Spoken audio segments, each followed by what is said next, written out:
Astaghfirullah. Bismillahirrahmanirrahim.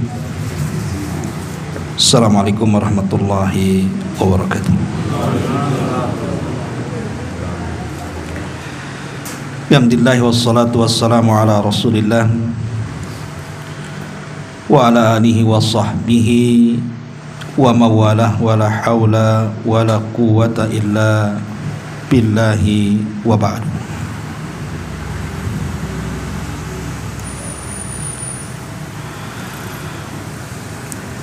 Alhamdulillah, segala puja dan puji hanya milik Allah subhanahu wa ta'ala. Salawat dan juga salam kita hadiahkan kepada Rasul kita Nabi besar Muhammad sallallahu alaihi wa ala alihi wasallam.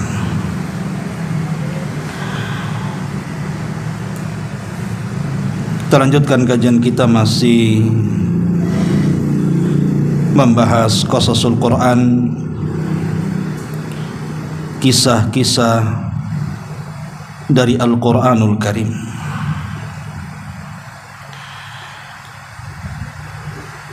Dan kita masih mengambil kisah-kisah di dalam surah Al-Baqarah,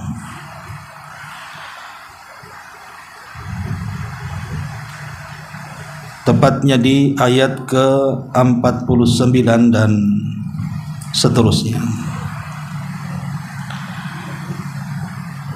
Allah subhanahu wa ta'ala berfirman, wa idh najjaynakum min ali fir'auna yasumunakum su'al adhab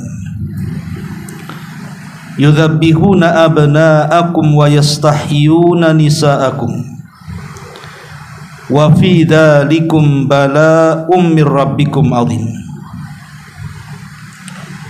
Dan ingatlah ketika kami menyelamatkan kamu, wahai Musa, dari Fir'aun dan para pengikutnya. Yasumunakum su'al adhab, mereka menimpakan siksaan yang sangat berat kepadamu, wahai Musa. Yudhabbihuna abna'akum, mereka menyembelih anak-anak laki-laki kamu. Wa yastahyuna nisa'akum, dan membiarkan hidup anak-anak perempuan. Wa fi dzalikum bala'um mir rabbikum azim, pada yang demikian itu terdapat contoh yang sangat besar dari Rabb kalian yang sangat agung. Wa idh faraqna bikumul bahra fa'anjaynakum wa aghraqna ala fir'auna wa antum tanzurun.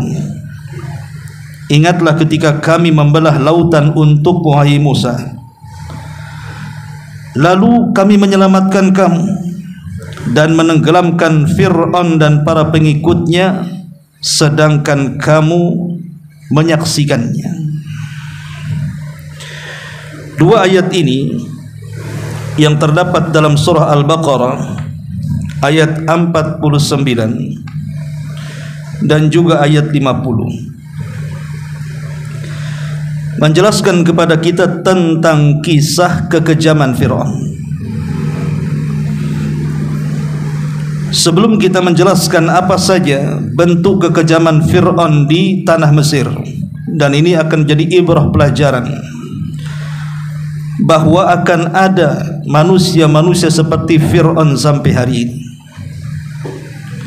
Karena Al-Quran itu bukan kitab sejarah, tapi kitab ibrah dan pelajaran, bahwa apa yang dikisahkan di dalam Quran itu akan berlaku sampai hari ini, bahkan sampai kiamat dibangkitkan. Di dalam Al-Quran Allah subhanahu wa ta'ala menyebut kata Fir'aun itu 74 kali di 27 surat dalam Al-Quran. Di antaranya surah Al-A'raf, surah Ghafir, surah Al-Qasas, surah Yunus dan Syu'ara, serta surah Taha, Al-Anfal, Hud, kemudian surah Dukhan, Al-Isra dan Tahrim, Muzammil dan Al-Baqarah, serta Zuhruf dan yang lainnya. Intinya tersebar di 27 surat dalam Al-Quran dan disebut 74 kali. Ma'asyiral muslimin yang dimuliakan Allah Subhanahu wa taala. Lalu Fir'aun ini siapa? Al-Imam Al-Qurtubi rahimahullahu taala mengatakan dalam tafsirnya, jadi Fir'aun itu satu gelar bagi siapa yang menjadi penguasa Mesir, karena masing-masing negara di zaman itu memiliki gelar masing-masing. Seperti umpamanya di zaman dulu ada kerajaan Romawi yang menguasai dunia, rajanya disebut Kaisar. Kemudian di sana juga ada negara yang pernah menguasai dunia, namanya Persia, rajanya disebut Kisra. Kemudian di sana juga ada Raja Ethiopia, digelar sebagai Najasyi. Kemudian juga Yaman digelar sebagai Tuba. Lah Fir'aun juga sama, dia adalah gelar bagi para penguasa Mesir. Adapun namanya memang menjadi polemik para ulama. Ada yang mengatakan namanya Al-Walid ibn Mus'ab, ada juga yang mengatakan dia adalah Ramsis Ats-Tsani, Ramsis yang kedua, yang konon tubuhnya ditemukan dan dimumikan sampai hari ini. Kalau antum ke Mesir bisa melihat jasadnya Fir'aun. Tapi apakah Fir'aun yang ditemukanlah Fir'aunnya di zaman Nabi Musa atau disebut dengan Ramsis yang kedua? Wallahu a'lam. Kita tidak bisa memastikan. Tapi yang jelas walaupun itu asli ataupun tidak asli, artinya apakah itu Fir'aun di zaman Nabi Musa atau Fir'aun di zaman sebelum atau sesudahnya, maka kita tetap yakin bahwa sejarah Fir'aun itu pernah ada, karena disebutkan di dalam Al-Quranul Karim isyaratnya. Kita tidak boleh mendustakannya dan menganggap kisah ini sebagai asatirul awwalin, sebagai dongeng-dongeng belaka yang tidak ada hakikatnya. Karena semua kisah dalam Quran itu pernah terjadi. Adapun disebutkan sampai sepertiga Al-Quran untuk menjadi ibrah dan pelajaran bagi kita, baik kisah-kisah yang baik ataupun kisah-kisah yang buruk.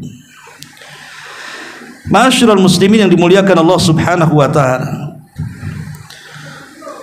Dari mana kita mulai kisah kekejaman Fir'aun ini? Kita tahu bahwa Fir'aun ini pernah menjadi penguasa Mesir dan pernah jaya. Dari semua Fir'aun yang pernah menjadi penguasa Mesir, yang paling terkenal adalah Fir'aun yang pernah berkuasa di zaman Nabi Musa alaihi salatu wassalam. Di zaman Nabi Yusuf juga ada Fir'aun, tapi yang paling masyhur, yang namanya mendunia dari dulu sampai hari ini, sampai anak kecil pun tahu namanya, bahkan orang marah saja nyebut-nyebut Fir'aun, dasar kau Fir'aun. Saking terkenalnya nama Fir'aun itu. Maksudnya adalah Fir'aun di zaman Nabi Musa. Itulah yang paling terkenal. Lah di antara kekejamannya tentunya berawal dari pengakuan terhadap Tuhan. Jadi Fir'aun ini mengaku Tuhan. Dan itu disebutkan di beberapa ayat dalam Al-Quranul Karim. Di antaranya adalah surah An-Nazi'at ayat 24. Allah Subhanahu wa taala mengatakan, faqala ana rabbukumul a'la. Maka si Fir'aun berkata, akulah Rabb kalian yang paling tinggi. Bahkan disebutkan di dalam surah Al-Qasas 38-nya, wa qala fir'aunu ya ayyuhal mala'u ma 'alimtu lakum min ilahin ghairi. Si Fir'aun pun berkata kepada para pembesarnya, wahai para pembesar-pembesarku, aku tidak tahu Tuhan bagi kalian selain daripada diriku. Aku tidak tahu ada Tuhan selain daripada diriku. Dan inilah kekonyolan yang paling konyol dalam sejarah. Seseorang mengaku Tuhan. Berawal dari mengaku Tuhan inilah kemudian melahirkan banyak kekejaman terhadap masyarakat Mesir dan Bani Israel secara khusus di zaman itu. Ma'asyiral muslimin yang dimuliakan Allah Subhanahu wa taala, sebenarnya Fir'aun ini sudah diutus kepada dia seorang nabi supaya dia sadar bahwa pengklaiman ketuhanannya itu tidak benar. Tetapi dengan berbagai macam hujah yang sampai kepada Fir'aun, bahkan puluhan mukjizat ditampakkan di kedua kelopak matanya, pun tidak beriman. Makanya Allah Subhanahu wa taala berfirman di dalam surah Al-Muzammil ayat 15-16-nya, inna arsalna ilaikum rasulan syahidan alaikum kama arsalna ila fir'auna rasula. Sesungguhnya kami telah mengutus kepada kamu, hai orang-orang kafir Mekah, seorang rasul yang menjadi saksi terhadap kalian sebagaimana kami dulu pernah mengutus seorang rasul kepada Fir'aun, maksudnya Musa alaihi salatu wassalam. Tapi apa yang terjadi? Allah katakan fa'asa fir'aunur rasula fa'akhadnahu akhdan wabila. Maka Fir'aun pun bukan menerima dakwah Musa alaihi salam, justru mendurhakai rasul itu. Dari sinilah kata Allah, kami siksa si Fir'aun dengan siksaan yang berat. Maksudnya Allah azab dengan cara ditenggelamkan ia dan para pengikutnya di Laut Merah. Artinya Allah Subhanahu wa taala sudah menyadarkan Fir'aun bahwa dia bukan Tuhan. Dengan cara apa? Mengutus utusan. Dialah Nabi Musa alaihi salatu wassalam. Bagaimana kisahnya? Secara singkat, jadi Fir'aun ini dia selalu bermimpi. Dalam mimpinya dikisahkan dalam kisah atau riwayat-riwayat yang disebutkan oleh Imam Ibnu Katsir. Jadi dia bermimpi ada api yang sangat besar yang terus merambah, seperti yang kita saksikan di Los Angeles, kemudian yang terbaru di Israel sana. Kemudian sampai merambah ke negeri Mesir, karena kita tahu Palestina dengan Mesir ini hanya dibatasi dengan jalur Gaza. Jadi ya darat, dia bukan dipisah lautan. Akhirnya kemudian api itu terus melahap sampai ke Mesir dan membakar seluruh kota-kota, desa-desa dan daerah-daerah di Mesir. Anehnya ada satu perkampungan yang dihuni oleh Bani Israel tidak terbakar. Mimpi ini kalau hanya sekali saja mungkin tidak dipikirkan Fir'aun, tapi kalau mimpi ini berkali-kali dengan mimpi yang sama, tentu dipikirkan kita saja. Kalau mimpi berkali-kali dan sama mimpinya, mungkin kita stres kan gitu. Kenapa mimpinya si ini aja? Kenapa tidak yang lain? Lah setiap penguasa itu kan pasti ada penasihat spiritual. Bahasa halusnya, bahasa kasarnya dukun lah kan itu. Maka kemudian dikumpulkan tuh para penasihat itu. Kemudian diceritakan mimpinya, ada apa gerangan dengan mimpi yang aneh ini. Maka para penasihat spiritual Fir'aun ini menghabarkan bahwa akan muncul satu kelahiran, satu bayi, di mana bayi nanti akan besar, dan bayi inilah yang akan menumbangkan kekuasaan Fir'aun. Seorang raja pasti akan ada rasa takut ditumbangkan kekuasaannya. Siapapun yang menjadi pemimpin negara itu pasti takut kan gitu ya, kalau seandainya ditumbangkan kekuasaannya. Makanya biasanya seperti negeri kita saja, kalau pada periode pertama untuk masuk periode kedua itu dia sudah dipersiapkan tuh siasahnya dari sekarang kan.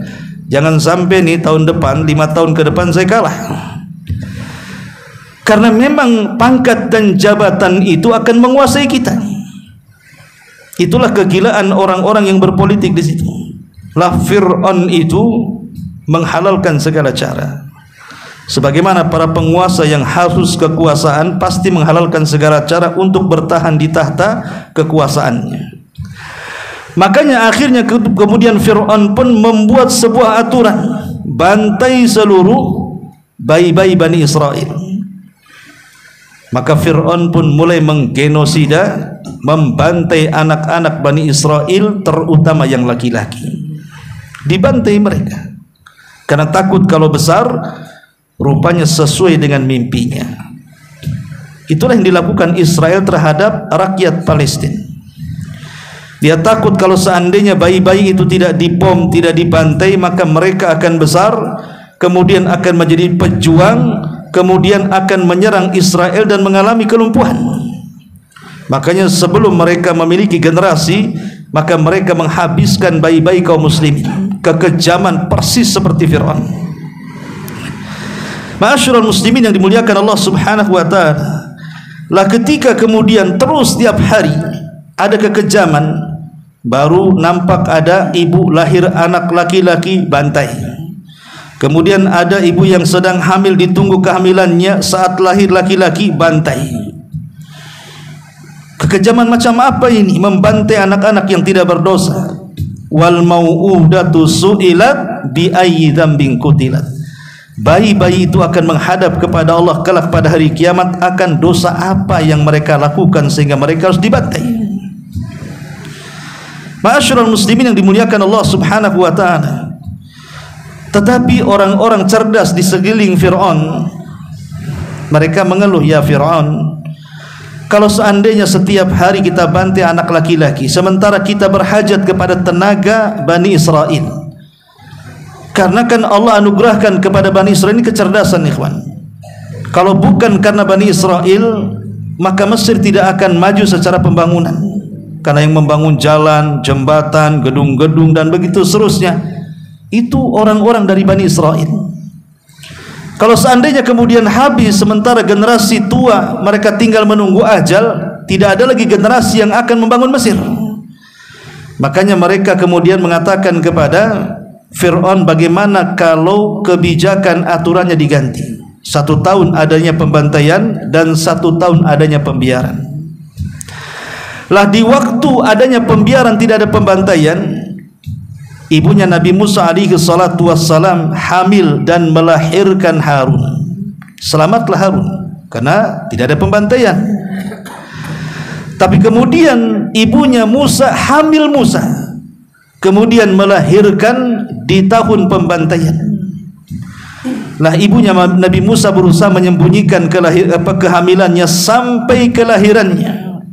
Dan Allah Subhanahu wa taala lindungi karena tahu bahwa bayi yang akan lahir ini calon seorang nabi.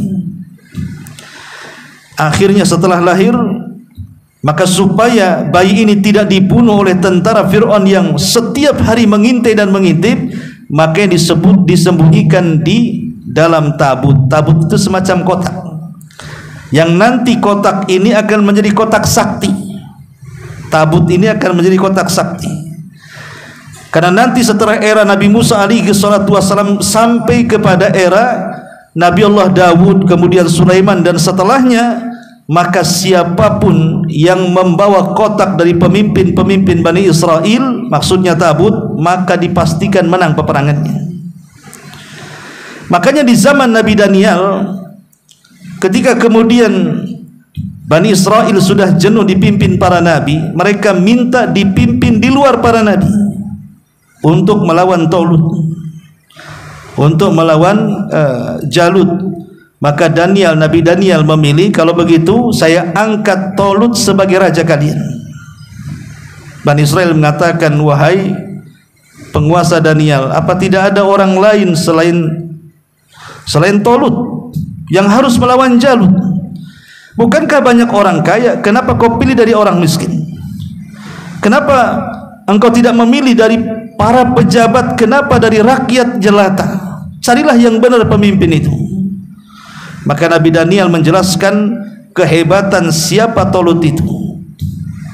Lah salah satu keyakinan Bani Israel itu, kalau pemimpin membawa tabut, maka dia akan menang perang. Lah sementara tabut itu dicuri Jalut. Akhirnya Allah Subhanahu wa taala mengutus malaikat Jibril untuk memindahkan tabut di tangan Jalut, kemudian dibawa ke rumah Talut.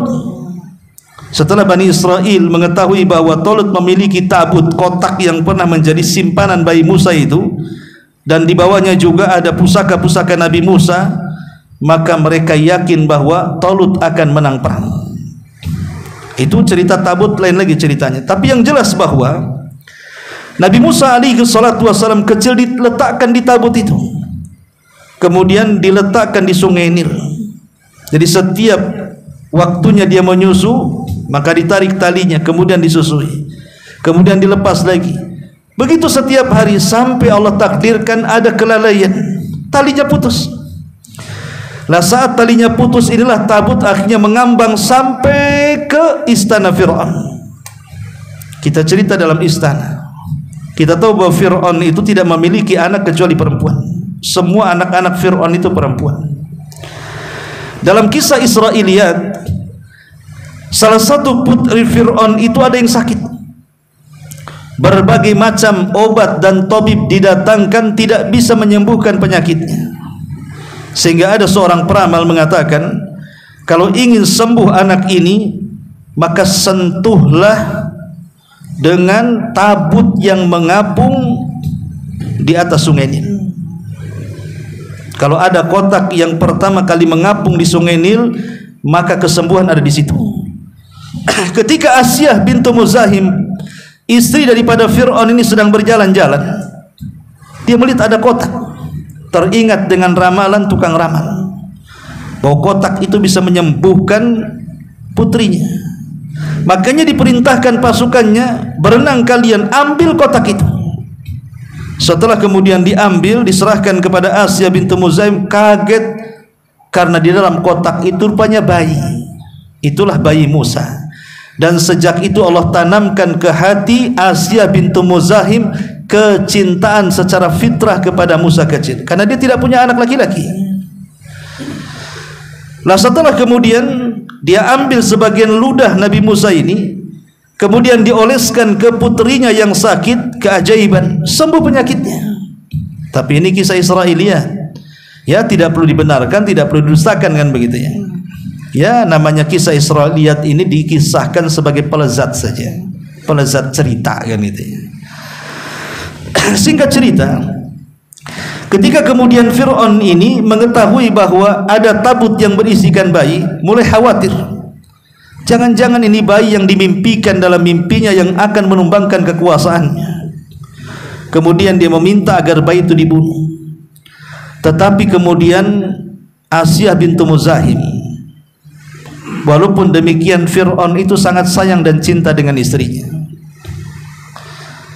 Jadi Fir'aun itu sejahat-jahatnya, dia adalah manusia yang paling setia dengan istrinya. Itu Fir'aun tuh, dia takluk dengan wanita. Karena biasanya di balik laki-laki garang itu kalau sudah di rumah itu kayak kucing biasanya, gitu ya. Tapi yang enggak garang itu garang di luar biasanya. Kata istrinya, jangan kau bunuh. Boleh jadi anak ini akan menjadi qurratu ainin li walak, akan menjadi penyejuk mataku dan matamu. Kata Fir'aun, tidak, itu hanya menyejukkan matamu dan tidak mataku, katanya. Kalau seandainya Fir'aun itu mengatakan, ya, mudah-mudahan bayi yang kita angkat jadi anak ini menjadi penyejuk mataku dan matamu seperti perkataan Asyah bintu Muzahim, dijamin Fir'aun dapat hidayah. Karena Fir'aun hanya mengatakan, itu cuma engkau saja yang senang, aku tidak. Maka Fir'aun selamanya tidak dapat hidayah.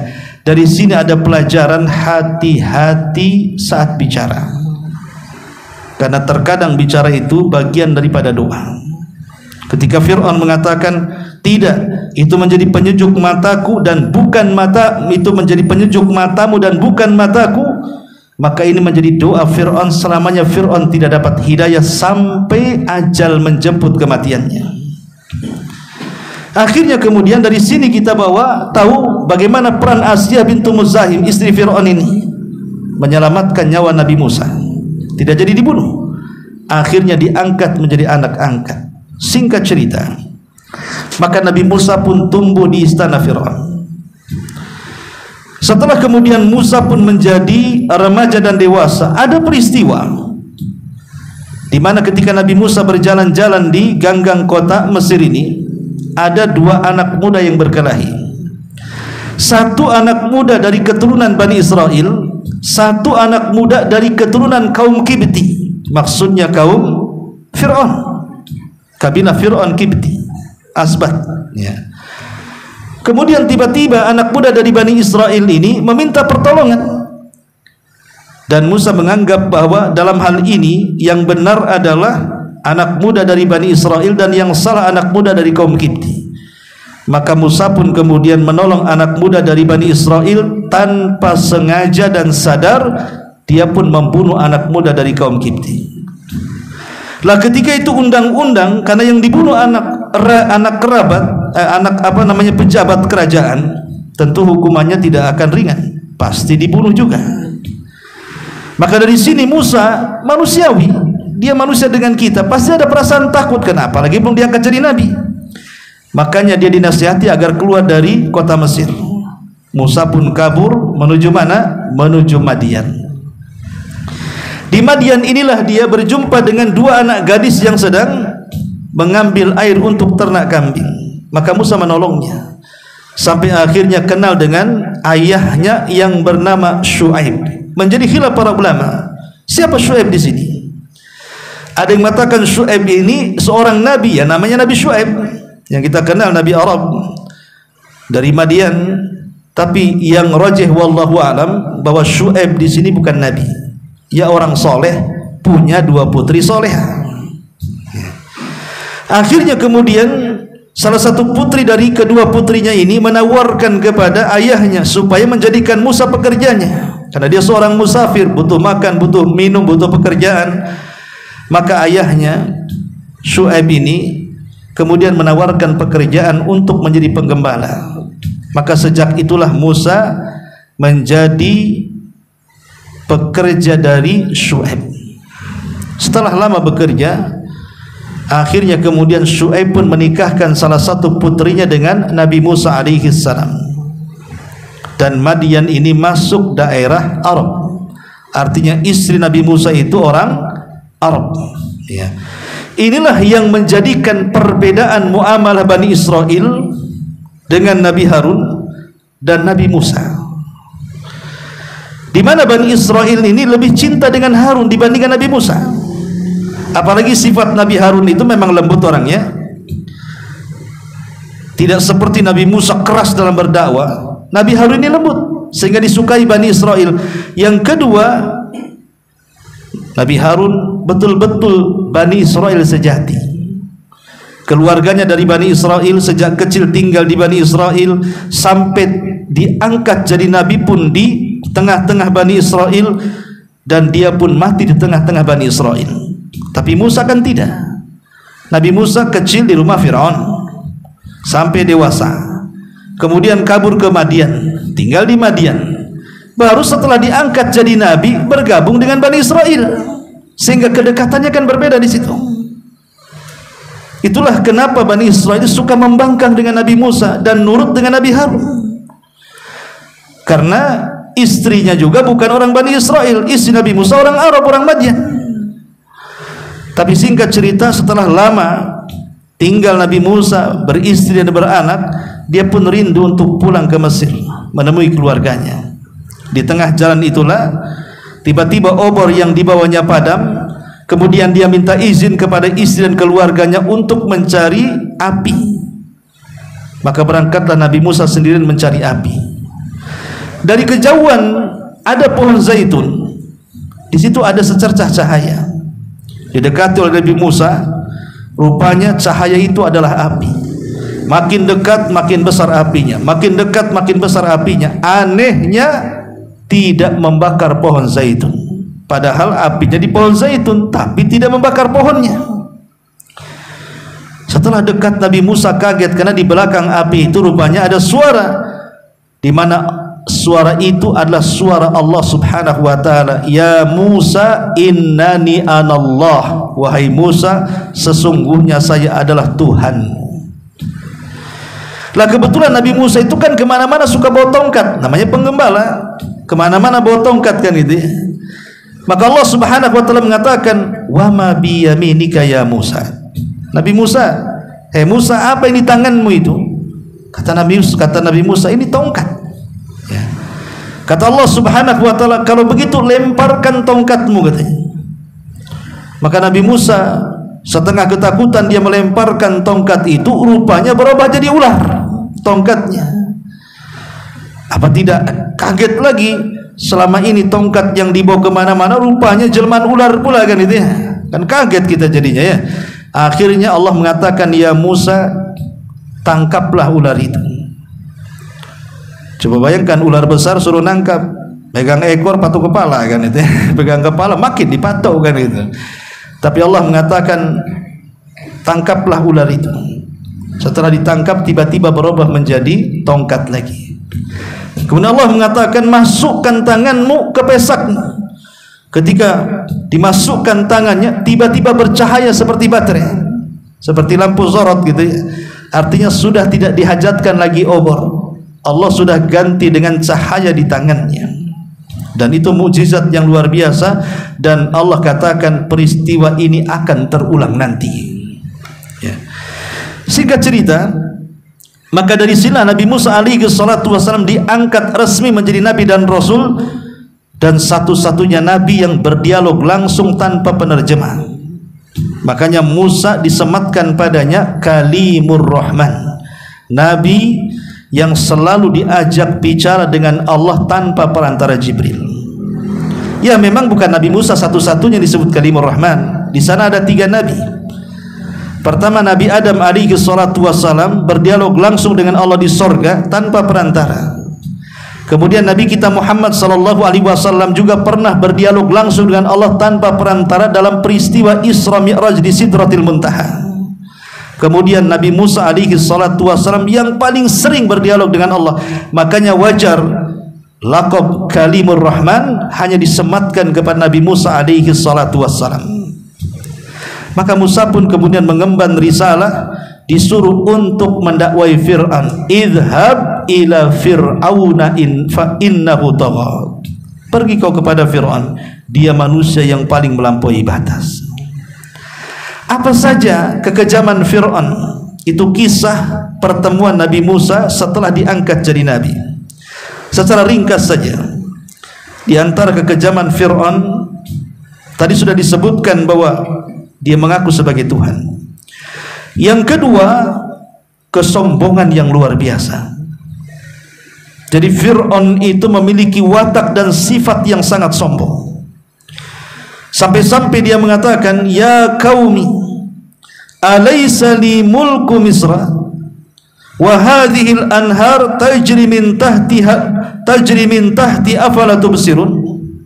Wahai kaumku, bukankah kerajaan Mesir ini semua ada di genggamanku, dan bukanlah seluruh sungai-sungai dan lautan Mesir itu ada di bawah kakiku? Tidakkah kau melihat? Lihat kesombongannya.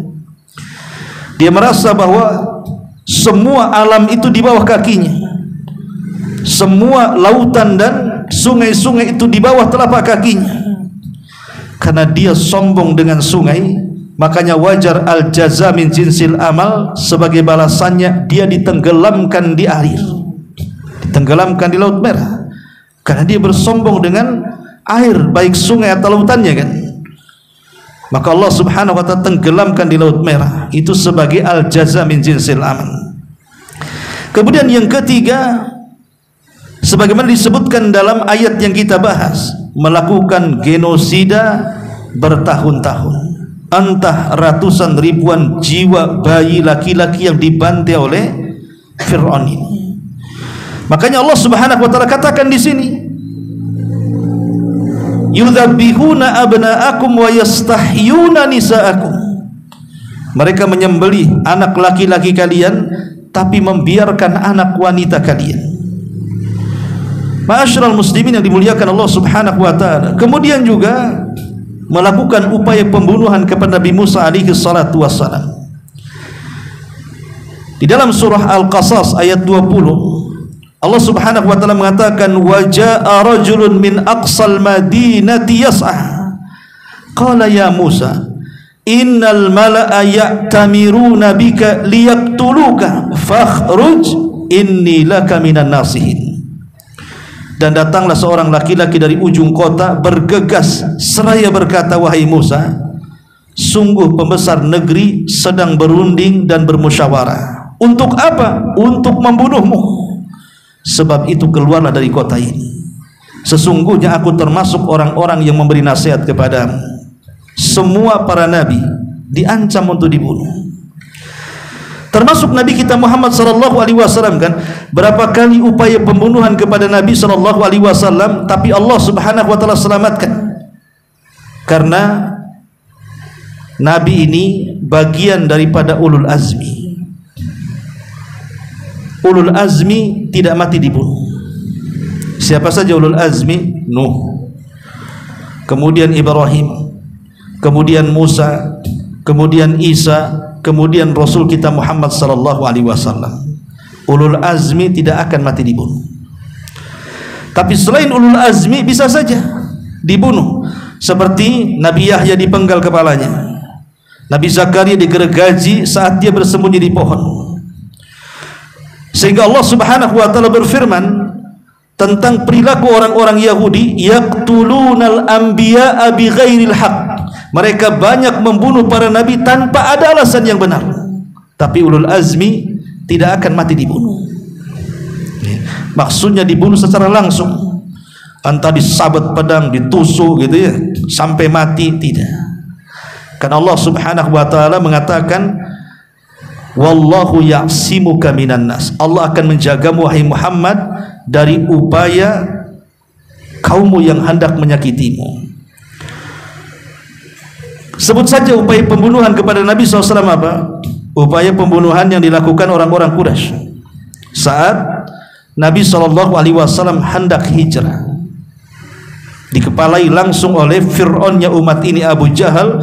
Bayangkan Rasul sedang di rumahnya, dikepung oleh banyak manusia dengan lengkap senjata, hendak membunuh Nabi SAW. Tapi Nabi SAW diselamatkan oleh Allah Subhanahu wa taala. Kemudian sampai di kota Madinah, belum lagi dikejar-kejar kan. Kemudian sampai di kota Madinah, orang-orang Yahudi juga berusaha untuk membunuh Nabi, mulai dengan cara hendak melemparkan batu dari atap oleh Bani Quraisy. Akhirnya kemudian terjadi peperangan terhadap orang-orang Yahudi. Ataupun Nabi SAW berusaha untuk disihir, dibunuh dengan cara disihir oleh Labid ibn Asam seorang Yahudi, atau dengan cara diracun oleh Zainab bintul Harith. Dan banyak lagi upaya-upaya pembunuhan kepada Nabi SAW, termasuk juga Nabi Musa alaihi salatu wassalam tidak lepas dari upaya pembunuhan. Kemudian juga selanjutnya memfitnah Nabi Musa dan mengatakan bahwa Musa itu tukang sihir dan orang gila. Allah Subhanahu wa taala mengatakan dalam surah An-Naml ayat 13, falamma ja'athum ayatuna mubsyiratan qalu hadha sihrun mubin. Ketika kami datangkan kepada mereka ayat-ayat kami, maksudnya mukjizat-mukjizat kami, secara terang-terangan bisa dilihat mata, mereka hanya mengatakan ini sihir yang nyata. Coba bayangkan, mereka diperlihatkan mukjizat yang luar biasa, kodok di mana-mana, kutu di mana-mana, air menjadi darah, kekeringan di mana-mana. Kemudian belum lagi kemudian belalang di mana-mana luar biasa. Tapi tidak menjadikan kemudian mereka sadar dan bertobat kemudian masuk kepada agama Islam, agama yang dibawa Nabi Musa. Tapi mereka justru menuduh Nabi Musa tukang sihir, persis seperti yang dialami Nabi sallallahu alaihi wasallam. Ketika orang-orang Quraisy meminta kepada Nabi sallallahu alaihi wasallam, mengatakan, ya Muhammad, kalau engkau memang seorang nabi dan rasul, tentunya kau punya mukjizat. Kata Rasul, apa yang kalian inginkan? Kami ingin kau membelah bulan jadi dua, katanya. Sesuatu yang tidak mustahil. sesuatu yang mustahil kan membelah bulan jadi dua, tapi tidak mustahil bagi Allah Subhanahu wa taala yang memang menciptakan bulan. Akhirnya kemudian Nabi SAW minta syarat, kalau aku meminta kepada Allah untuk membelah bulan, maukah kalian beriman? Mereka pun mengiyakan. Akhirnya Nabi SAW berdoa dan mengisyaratkan telunjuknya ke langit. Tiba-tiba bulan menjadi dua, yang satu tetap di porosnya, yang separuhnya jatuh di atas bukit Abi Kubais. Sehingga mereka menganggap ini sihir, katanya. Ini sihir. Paling kita saja yang ditipu oleh si Muhammad ini. Kalau gitu tunggu para pedagang yang datang dari Syam, kita tanya kepada mereka, apakah peristiwa dilihat juga oleh mereka? Ketika ditunggu beberapa hari, datanglah para pedagang dari Syam. Mereka menceritakan peristiwa bahwa mereka melihat bulan terbelah menjadi dua. Apa kata orang-orang musyrik? Si Muhammad itu tukang sihir, katanya. Nah ini kan aneh. Ya, memang begitu para nabi. Para nabi berusaha untuk dikatakan tukang sihir, bahkan lebih daripada itu dikatakan gila. Disebutkan di dalam Al-Quran, Allah Subhanahu wa taala mengatakan, qala fir'aunu wa ma rabbul alamin, qala rabbus samawati wal ardi wa ma bainahuma in kuntum muqinin, qala liman hawlahu ala tasma'un, qala rabbukum wa rabbu abaikumul awalin, qala inna rasulakumul ladzi ursila ilaikum la majnun. Fir'aun berkata saat berdebat dengan Nabi Musa, kata Fir'aun, "Hei Musa, siapa Tuhan semesta alam itu?" Musa menjawab, Tuhan semesta alam adalah Tuhan pencipta langit dan bumi, dan apa-apa yang diantara keduanya, itulah juga Tuhan kalian. Jika kalian memang orang-orang yang mau percaya denganku. Tapi apa kata Fir'aun? Fir'aun mengatakan kepada orang di sekelilingnya, apakah kalian tidak mendengar? Apakah kalian tidak mendengar ucapan Musa? Maka Musa berkata, Tuhan kalian dan Tuhan nenek moyang kalian terdahulu, itulah Tuhan pencipta langit dan bumi. Maka Fir'aun makin marah dan mengatakan, sesungguhnya Rasul kalian yang diutus kepada kamu sekalian benar-benar sudah di atas kegilaan, katanya. Ngomong apa dia itu? Itulah tuduhan, persis seperti yang dituduhkan kepada Nabi SAW. Rasul itu tukang sihir, dikatakan gila, dikatakan tukang tenun, dikatakan pemecah belah, penyangkai syair, dan begitu seterusnya. Maka ini sebuah kaidah, ikhwan, siapapun, saya, antum, atau siapapun, kalau kita menyampaikan dakwah yang benar, maka tuduhan-tuduhan itu juga akan sampai kepada kita. Antum akan dituduh macam-macam. Antum akan dituduh orang sesat, ajaran baru. Antum akan disebut Wahabi, antum akan disebut teroris, atau macam-macam. Dan itu sunnatul dakwah, ikhwan. Itu sunnatul dakwah seperti itu. Kemudian juga di antara kekejaman Fir'aun adalah menyesatkan Bani Israel. Disebutkan dalam surah Yunus ayat 88, Allah mengatakan, wa qala Musa Rabbana innaka ataita fir'auna wa mala'ahu zinatan wa amwalan fil hayatid dunya Rabbana liyudilluka an sabili.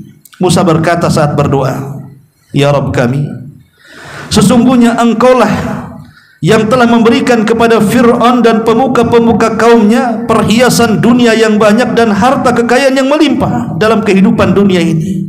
Ya Rabb kami, akibatnya mereka menyesatkan manusia dari jalanmu yang lurus. Jadi Fir'aun berusaha menyesatkan manusia untuk tidak percaya dengan Nabi Musa. Dengan daya, upaya, dana, dan waktunya, bagaimana mencegah supaya dakwah Nabi Musa itu tidak tersebar di tengah-tengah Bani Israel dan umumnya di tengah-tengah warga Mesir. Sehingga wajar kalau seandainya tidak banyak orang yang beriman dari keluarga Fir'aun. Ya. Yang lebih parah lagi, Fir'aun ini bersekutu dengan tukang sihir. Jadi dia bersekutu dengan tukang sihir untuk membunuh Nabi Musa. Tapi Nabi Musa adalah seorang nabi, diberikan keajaiban yang juga Allah berikan kepada tukang sihir berupa mukjizat. Karena keanehan di dunia ini kan ada macam-macam. Ada yang sifatnya mukjizat dan itu yang paling tinggi. yang diberikan kepada para nabi dan rasul. Ada juga yang bersifat irhasat. Irhasat itu keajaiban sebelum seorang nabi diangkat menjadi nabi dan rasul. Kemudian di sana ada karamah. Karamah diberikan kepada wali-wali Allah Subhanahu wa taala dan tidak bisa dipelajari dan tidak bisa diulang. Karena karamah itu hanya sekali dua kali diberikan Allah Subhanahu wa taala kepada hamba yang bertakwa. Di sana ada maunah, mungkin pertolongan kepada kita saat kita ini sedang di jalan, harusnya ditabrak oleh kontainer, lalu tahu terhindar dari kontainer. Ini pertolongan namanya, disebut maunah. Ya. Disebut maunah. Atau orang kecelakaan, nabrak mobil, mobilnya ringsek, orangnya pula selamat. Itu disebut maunah namanya. Kemudian yang paling bahaya adalah sihir, dan sihir itu diberikan kepada para dukun, paranormal, tukang tenun, para bomo, dan ini pekerjaan iblis dan setan. Dan di sana juga disebut dengan ihana. Ihana itu menghinakan orang, seperti yang terjadi kepada Musailamah al-Kadzdzab. Ya. Ketika ada seorang yang buta sebelah matanya, dia datang kepada Musailamah al-Kadzdzab, wahai Musailamah, kau kan seorang yang mengaku nabi. Kalau engkau memang seorang nabi, tolong sembuhkan mata sebelahku, katanya, supaya bisa melihat dua-duanya. Maka oleh Musailamah al-Kadzdzab diludahi, yang harusnya sembuh dua-duanya malah buta dua-duanya. Itu namanya ihana, menghinakan Musailamah bahwa dia bukan seorang nabi. Ya kan? Dan ini banyak terjadi kepada dukun-dukun palsu atau dukun-dukun asli. Ketika mereka datang kepada mereka melakukan pengobatan, bukannya sembuh makin parah.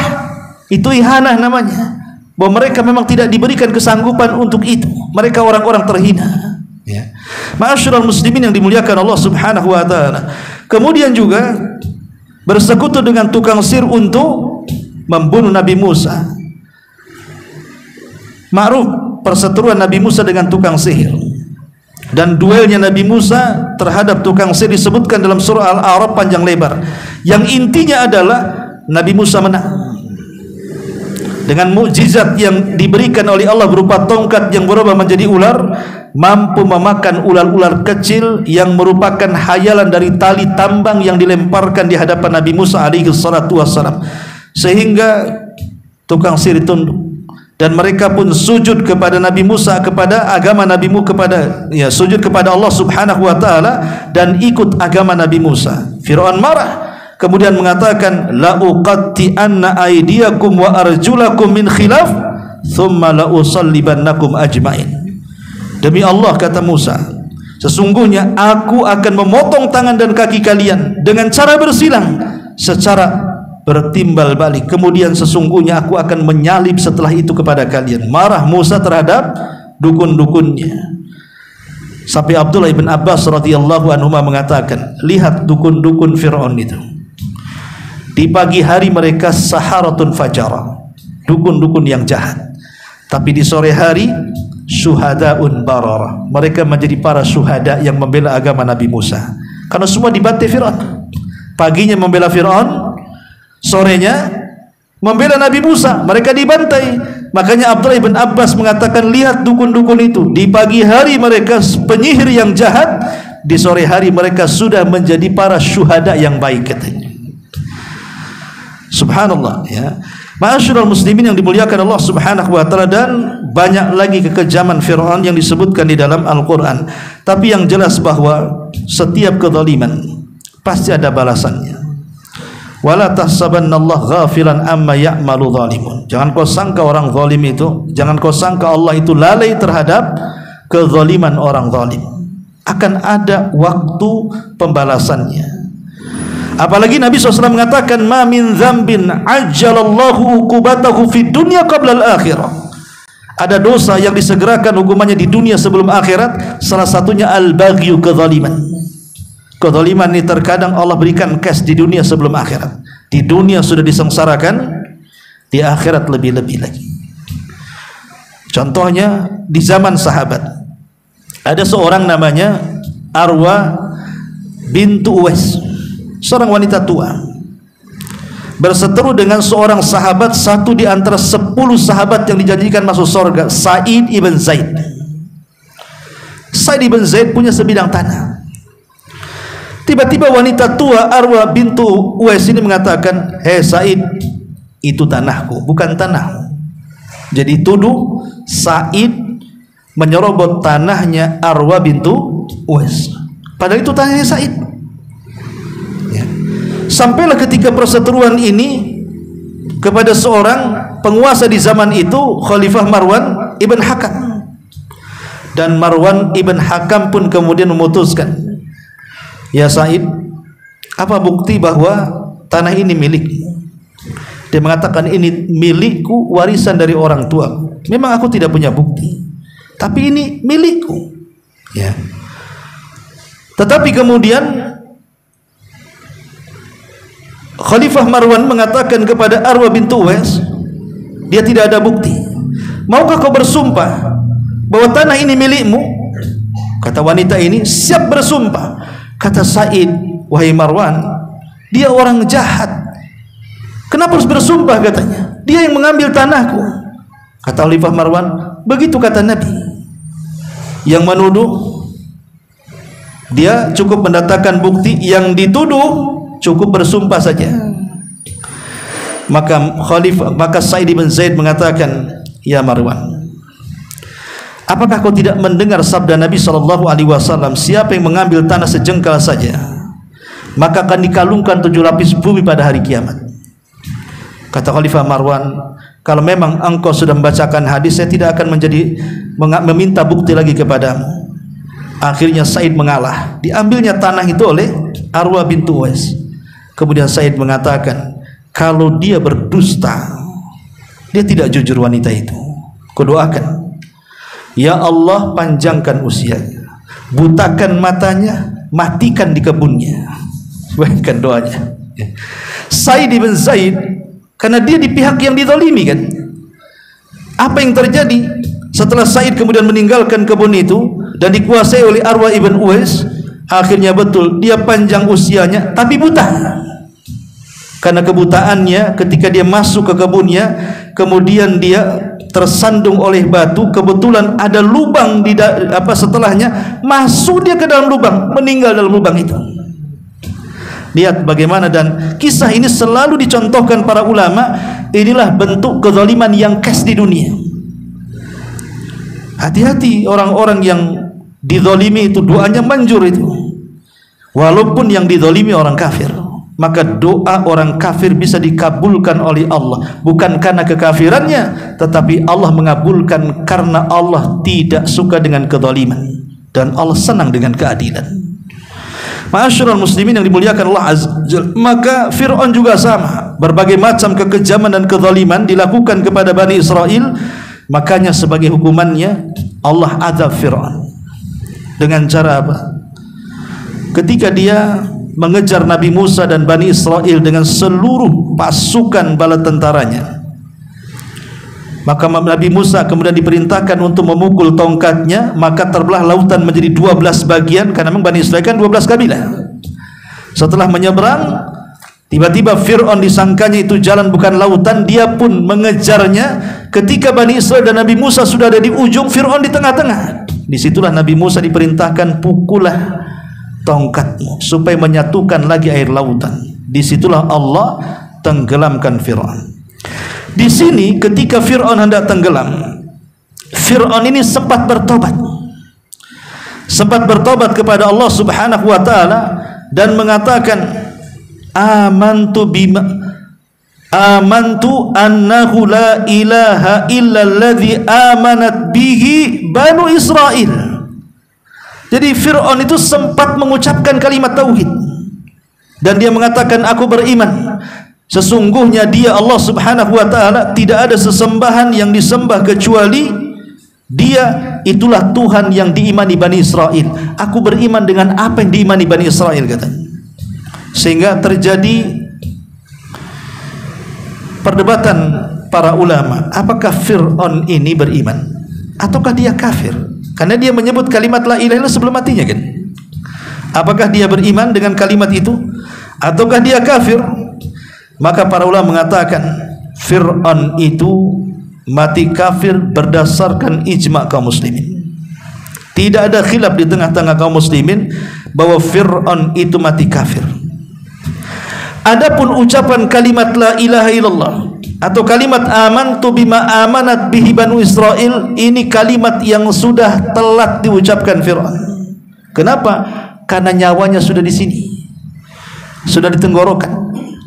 Sementara Nabi SAW mengatakan, innallaha yaqbalu taubata abdin malam yughargir. Allah itu menerima taubatnya seorang hamba sebelum nyawa ada di tenggorokan. Kalau nyawa di tenggorokan, selesailah.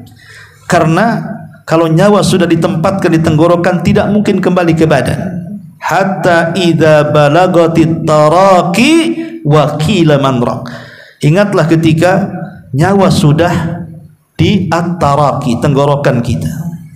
Siapa di antara kalian yang bisa meruqyah, menyembuhkan, dikembalikan? Tidak ada.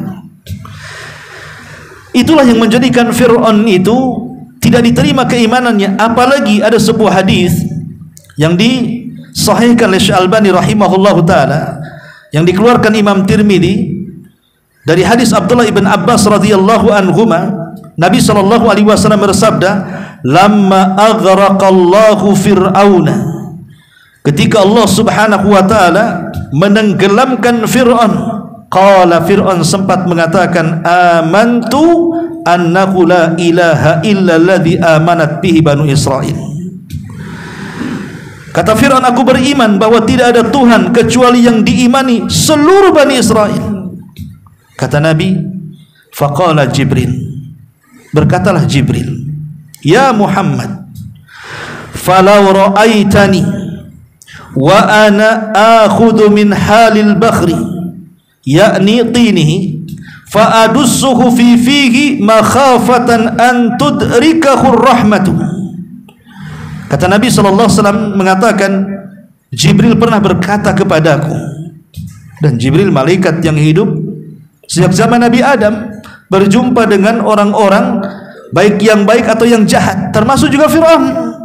Kata Jibril, wahai Muhammad, seandainya engkau melihat aku, kala itu aku mengambil tanah hitam dari dasar lautan, lalu ku masukkan ke mulut si Fir'aun itu supaya dia tidak banyak bicara, tidak lain dan bukan karena takut ia mendapatkan rahmat Allah Subhanahu wa taala. Orang seperti dia tidak layak dapat rahmat, karena dia sudah mengaku Tuhan dan berbagai macam kekejaman kepada Bani Israel.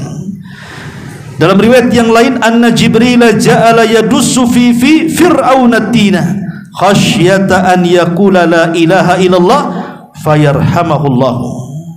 Sesungguhnya malaikat Jibril masukkan tanah ke dalam mulut Fir'aun karena takut Fir'aun mengucapkan kalimat tauhid, lalu Allah merahmatinya. Intinya di sini, maka Fir'aun mati su'ul khatimah, mati dalam keadaan kafir, dan nanti pada hari kiamat Allah Subhanahu wa taala mengatakan, an-naru yu'raduna 'alaiha ghuduwan wa ashiya wa yauma taqumus saa'ah adkhilu ala fir'auna asyaddal adzab. Kepada mereka ditimpakan neraka pagi dan petang, dan pada hari terjadinya kiamat dikatakan kepada para malaikat, masukkan Fir'aun dan kaumnya ke dalam azab yang sangat keras. Inilah di antara keterangan kisah dari surah Al-Baqarah ayat 49 dan 50 dari kisah kekejaman Fir'aun terhadap negeri Mesir. Wallahu a'lam bishawab. Saya kira ini saja yang bisa disampaikan, dan insyaallah kita masih menguak kisah-kisah Quran dalam surah Al-Baqarah dari kisah-kisah yang lainnya. Subhanakallahumma bihamdika asyhadu an la ilaha illa anta astaghfiruka wa atubu ilaik. Allahu taala alam. Assalamualaikum warahmatullahi wabarakatuh.